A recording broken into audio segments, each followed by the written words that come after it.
March 15, 1943. Royal Air Force Station, Debden, England. The maintenance crew wheeled the massive fighter onto the hard stand as American pilots gathered to inspect their new mount. The Republic P-47 Thunderbolt dwarfed every other fighter on the airfield, weighing 7 tons empty, nearly twice the weight of the Supermarine Spitfire parked beside it. Captain Gerald Johnson circled the aircraft slowly, taking in its enormous radial engine, its thick wings, its barrel-like fuselage. "They expect us to dogfight in that?" someone muttered. What none of them knew was that this ungainly heavyweight was about to fundamentally alter the air war over Europe, forcing the Luftwaffe to abandon tactics that had dominated since 1939. The Luftwaffe owned the skies over occupied Europe. Since the Battle of Britain, German fighter pilots had refined their tactics against every Allied aircraft type. The Messerschmitt Bf 109 and Focke-Wulf 190 had proven superior to most opposition.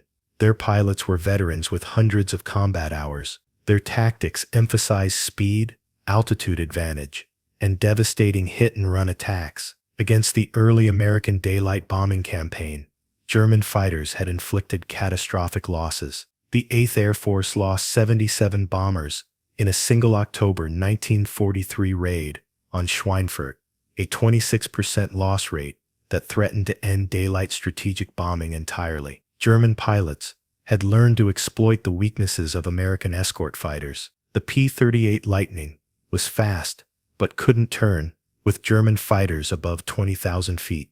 The Curtiss P-40 Warhawk lacked high-altitude performance entirely. The few Spitfires allocated to American units had insufficient range to escort bombers deep into Germany. General der Jagdflieger Adolf Galland's strategy was straightforward. Ignore the escorts when possible. Concentrate overwhelming firepower on bomber formations.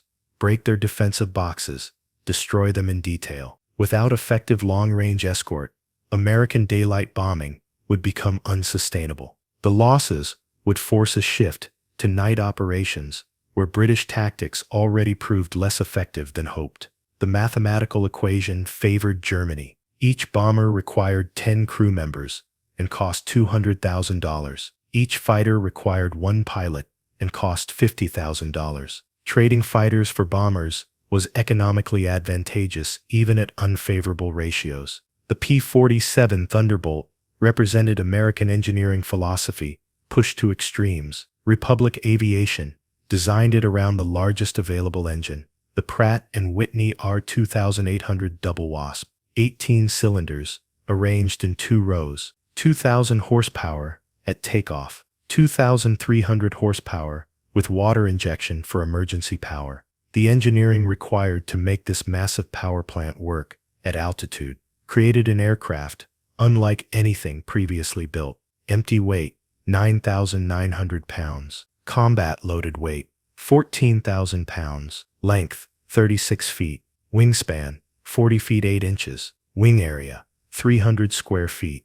The numbers defied conventional fighter design principles that emphasized lightness and agility. Captain Don Blakesley, transferred from Royal Air Force Eagle Squadron, examined the armament with professional interest. 8 Browning A&M 250 caliber machine guns, 4 mounted in each wing, each gun fed by a belt of 400 rounds. Total ammunition load, 3,200 rounds. Combined rate of fire, 100 rounds per second. The firepower concentration exceeded any fighter in service. Each 50 caliber round weighed 1.7 ounces. At convergence range, the P-47 could pour 12 pounds of lead per second into a target area of 10 square feet.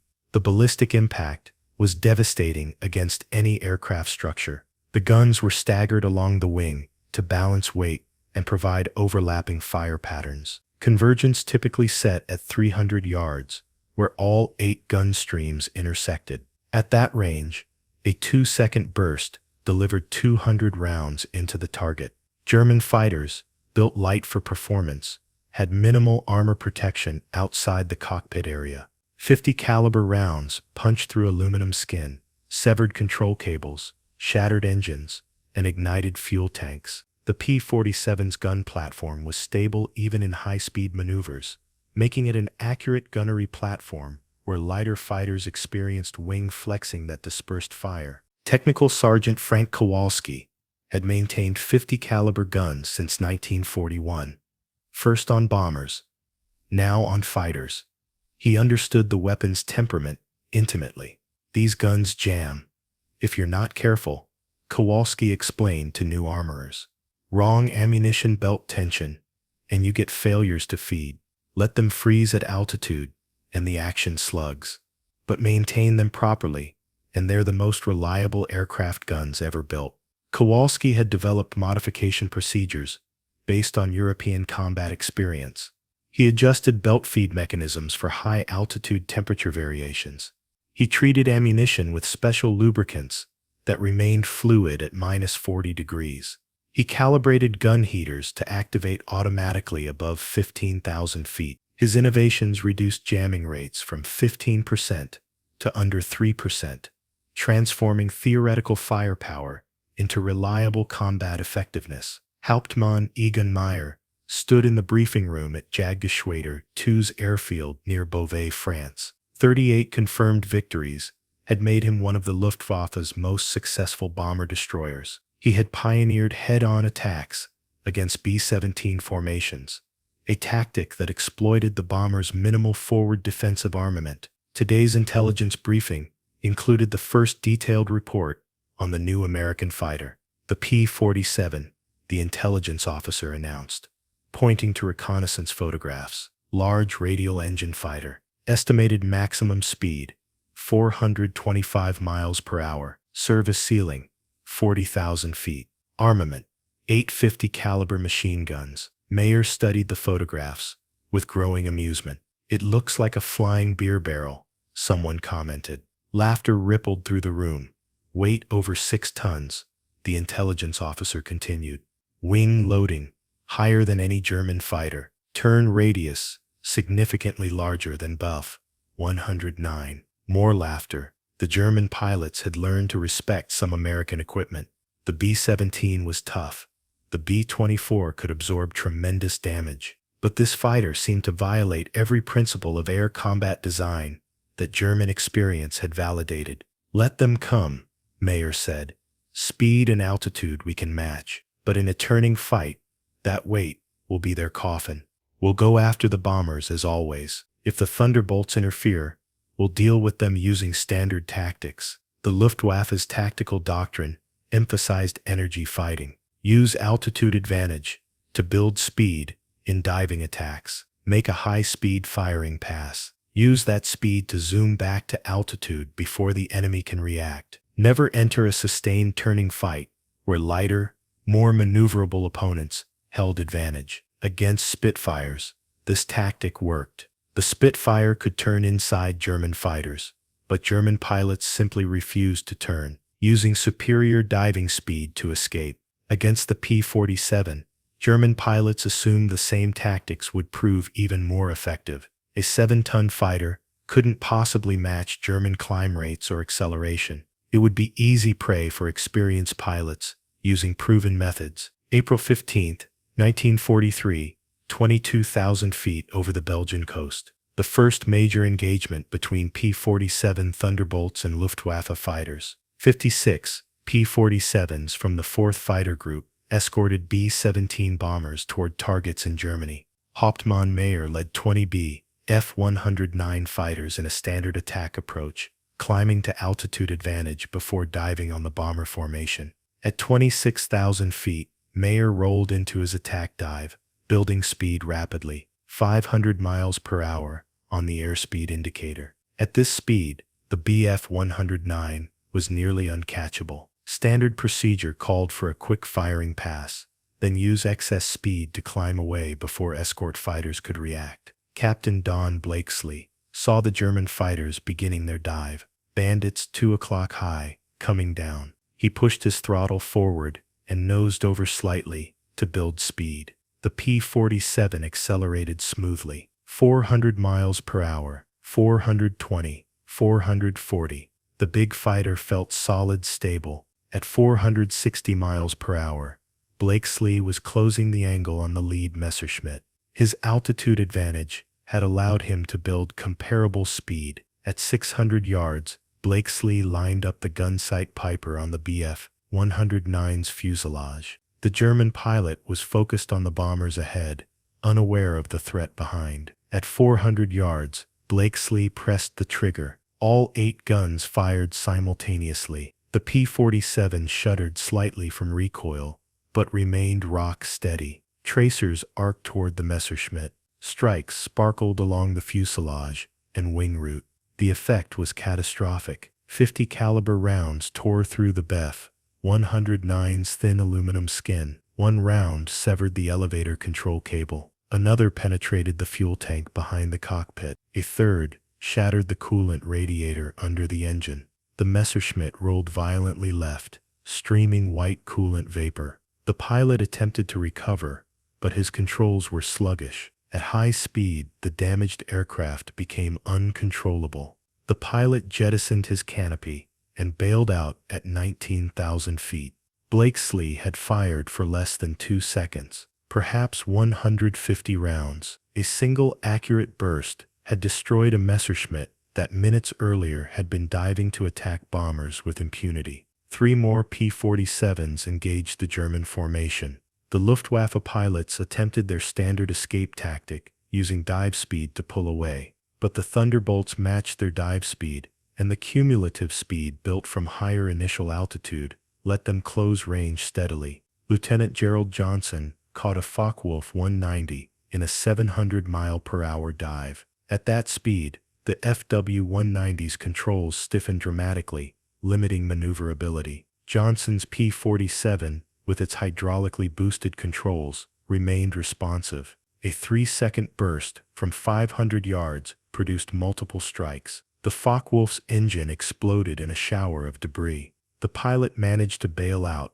his parachute opening at 8,000 feet. The engagement lasted 11 minutes. The Thunderbolts claimed 6 confirmed kills. 2 P-47s sustained damage but returned safely.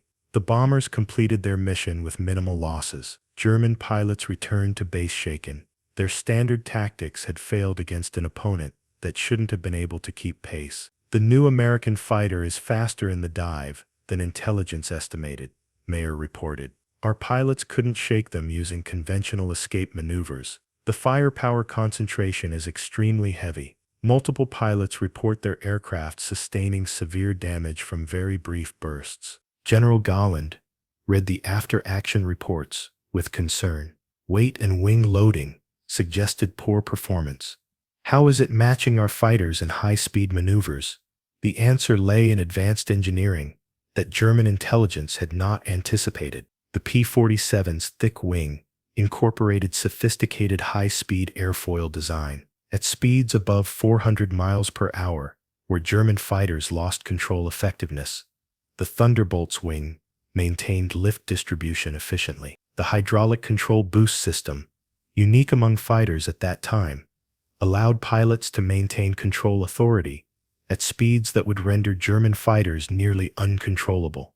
The massive radial engine, seemingly a liability, actually provided critical advantages. The R2-800 engine was air-cooled, eliminating the vulnerability of liquid cooling systems. German fighters using inline engines relied on coolant radiators. A single 50 caliber hit to the cooling system meant engine failure within minutes. The P-47's radial could absorb multiple hits and continue running. The 18 cylinders were individually cooled by airflow. 1 or 2 cylinders could be destroyed, and the engine would still produce 70% power. Lieutenant Robert Johnson's experience on June 26, 1943, demonstrated this durability. Over France, Johnson's P-47 was attacked by a Focke-Wulf 190. 20mm cannon fire struck the Thunderbolt over 200 times. The cockpit canopy was shattered. The fuel tanks were holed. The tail section was torn apart, but the R2-800 engine, hit multiple times, continued running.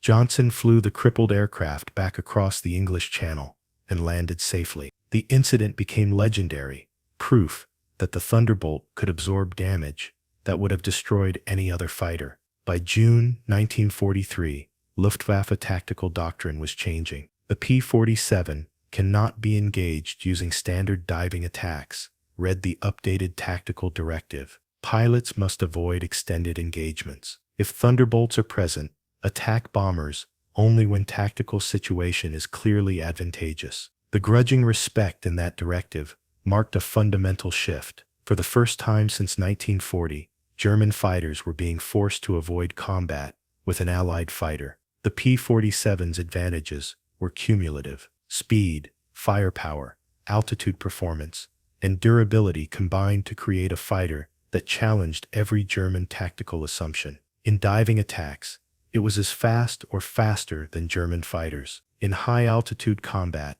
above 25,000 feet, its turbocharged engine provided power where German fighters struggled. In firepower, 850s delivered more destructive energy than German cannon, with better ammunition capacity. The psychological impact was significant. Luftwaffe pilots had grown accustomed to tactical flexibility. Against Spitfires, they could dive away. Against P-38s, they could outturn them at altitude. But the Thunderbolt took away their options. It could follow them in dives. It had altitude performance to reach them anywhere. Its firepower meant that even a brief exposure to its guns could be fatal. German pilot after-action reports reflected growing anxiety. "The P-47 is extremely dangerous," wrote one pilot. "It appears suddenly, fires briefly, and our aircraft is destroyed before evasive action is possible." Hub Zemke took command of the 56th Fighter Group in June 1943. He had studied every combat report, analyzed every engagement, and developed tactical doctrine that maximized the P-47's strengths. "We don't dogfight," Zemke told his pilots. "We use speed and altitude. We make one pass with full firepower. If you don't get him, don't chase. Zoom back up and set up another attack." This boom and zoom tactic played to the Thunderbolt's strengths perfectly. Maintain altitude advantage. Dive to attack speed. Fire one devastating burst. Use excess speed to climb back to altitude before the enemy can react. Zemke recognized that the P-47's weight, seemingly its greatest liability, was actually an advantage in specific combat regimes. In a dive, weight meant acceleration. The Thunderbolt could outdive anything. In high-speed flight, weight meant momentum. Once moving fast, the P-47 was difficult to slow down or deflect from its course. German fighters, trying to outturn a Thunderbolt at high speed, found their lighter aircraft unable to generate sufficient force to pull inside the heavier fighter's radius at those speeds. The summer of 1943 saw increasing P-47 effectiveness. The 4th Fighter Group, the 56th Fighter Group, and the 78th Fighter Group formed the core of 8th Air Force fighter operations. Kill ratios improved dramatically. In July, Thunderbolts claimed 48 German fighters destroyed for 6 P-47s lost in air combat. The 8-to-1 ratio was unprecedented for American fighters over Europe. German responses evolved desperately. Bomber-destroyer units, equipped with heavily armed and armored Focke-Wulf 190s, attempted to blast through Thunderbolt escorts to reach bomber formations. These aircraft, carrying 30mm cannon and extra armor, sacrificed performance for firepower. But the P-47's speed advantage let it intercept these heavy fighters before they could engage bombers. The concentrated firepower of 850s proved effective even against heavily armored targets. Multiple Thunderbolts could coordinate attacks, one drawing defensive fire, while others attacked from different angles. Hauptmann Mayer, one of the few German pilots who had achieved initial success against P-47s, developed new tactics emphasizing numbers. "We must attack in groups of 6 or more," he instructed his pilots. "Spread the Thunderbolt's attention. Some of us will get through to the bombers." On March 2, 1944, Mayer led a formation against a bomber stream. P-47s from the 56th Fighter Group intercepted. In the ensuing combat, Mayer's aircraft was hit by fire from Lieutenant Robert Johnson. The burst lasted under 2 seconds. Multiple strikes along the fuselage and wing Mayer's aircraft nosed over and went straight down. He did not bail out. One of Germany's most successful bomber-destroyer pilots was gone, killed by the very fighter he had once dismissed as too heavy to be effective. The Thunderbolt's operational range expanded through 1944 with the introduction of external fuel tanks, initially limited to about 375 miles combat radius. The addition of drop tanks extended range to 525 miles. This allowed Thunderbolt escorts to reach targets deep in Germany. The psychological impact on Luftwaffe pilots was crushing. No longer could they wait until American escorts turned back before attacking bombers. Now, the escorts could reach Berlin itself. Technical improvements continued. The P-47D model, introduced in 1944, featured a more powerful engine version, producing 2,500 horsepower with water injection. Maximum speed increased to 460 miles per hour at 30,000 feet. Climb rate improved. Range increased further with larger internal fuel capacity. The already formidable fighter became even more capable. The Luftwaffe attempted to counter with new fighter types. The Messerschmitt Bf 109G model featured improved armament and performance. The Focke-Wulf 190D model, with an inline engine, offered better high-altitude performance. But these incremental improvements couldn't match the Thunderbolt's fundamental advantages. German pilot training was declining. Fuel shortages, limited training hours. By late 1944, newly assigned German pilots averaged 60 flight hours before combat assignment. American pilots averaged 250 hours, much of it in their combat aircraft type. The numbers told the story of dominance. From January through December 1944, P-47 units in Europe claimed 3,714 German aircraft destroyed in air combat. The Thunderbolt equipped 12 fighter groups at peak deployment. Over 5,000 P-47s served in Europe during the war. Loss rates declined steadily as pilot experience grew and tactics refined. By late 1944, loss ratios approached 15-1 in favor of the Thunderbolts.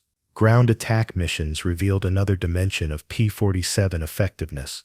The rugged airframe could withstand ground fire that would destroy lighter fighters. The R2-800 engine could absorb small arms hits and continue operating.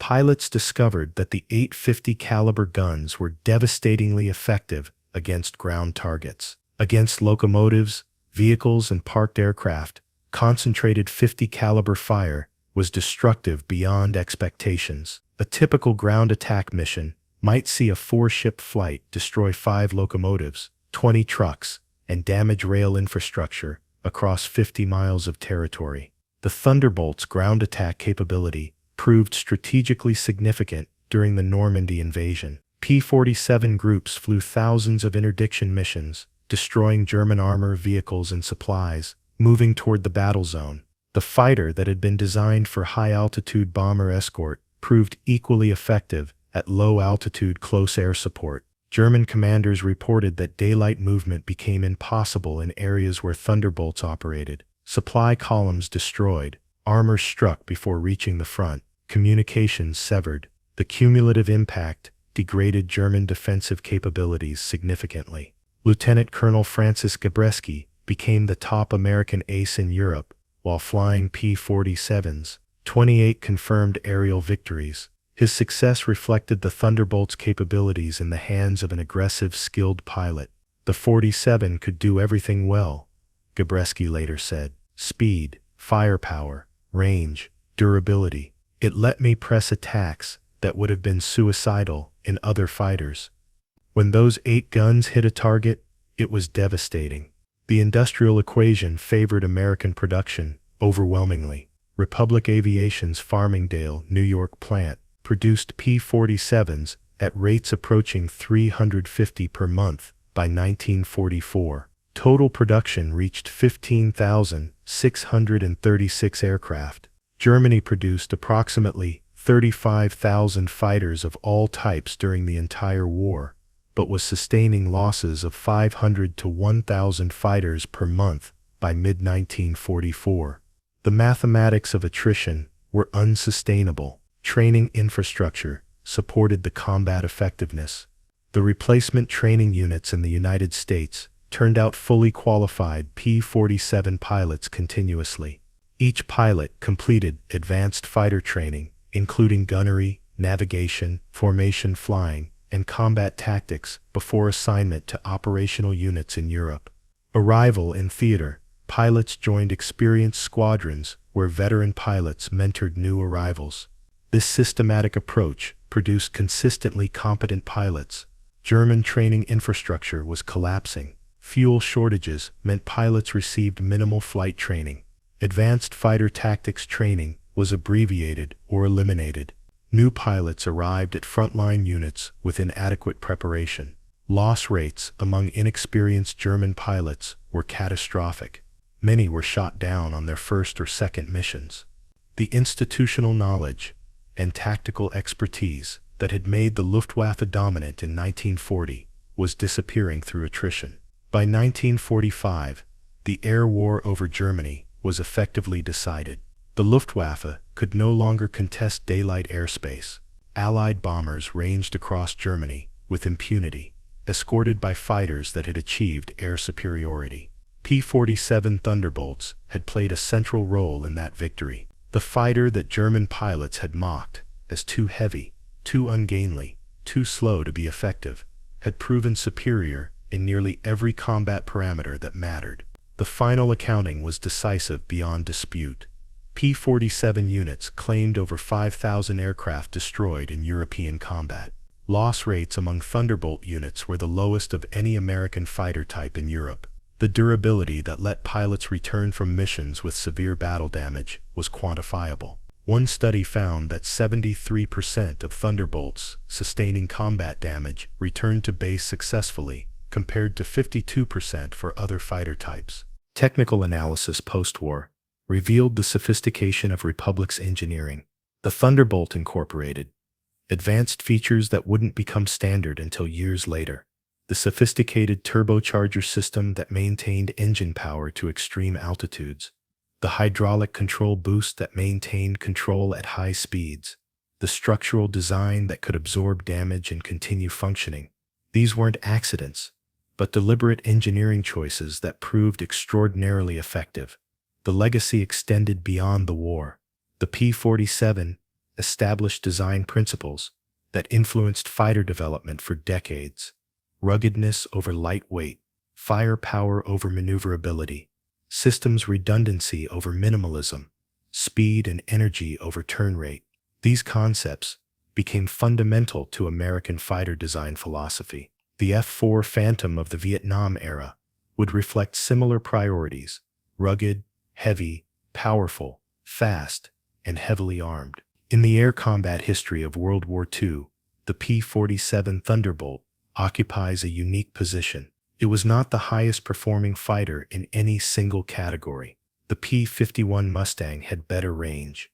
The Spitfire had better turn rate. German jets had better speed. But the Thunderbolt combined performance, firepower, durability, and operational flexibility in a package that proved superior in actual combat conditions. The fighter that looked wrong by conventional standards was right in all the ways that mattered. At former Luftwaffe airfields across Germany, the wreckage of thousands of German fighters testified to the Thunderbolt's effectiveness. Messerschmitt and Focke-Wulf aircraft torn apart by concentrated .50 caliber fire. Experienced pilots killed by fighters they had dismissed as inferior. Tactical doctrine rewritten to avoid engagement with an opponent that neutralized traditional advantages. The German pilots, who had laughed at the ungainly Thunderbolt, learned the hardest lesson of war, that assumptions based on appearance, rather than capability, can be fatal. The .850 calibers that they had dismissed as inadequate compared to cannon had proven devastatingly effective.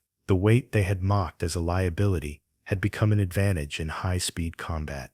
The seemingly clumsy fighter had proven to be the most effective escort fighter in the European theater, contributing decisively to the air superiority that made Allied victory possible.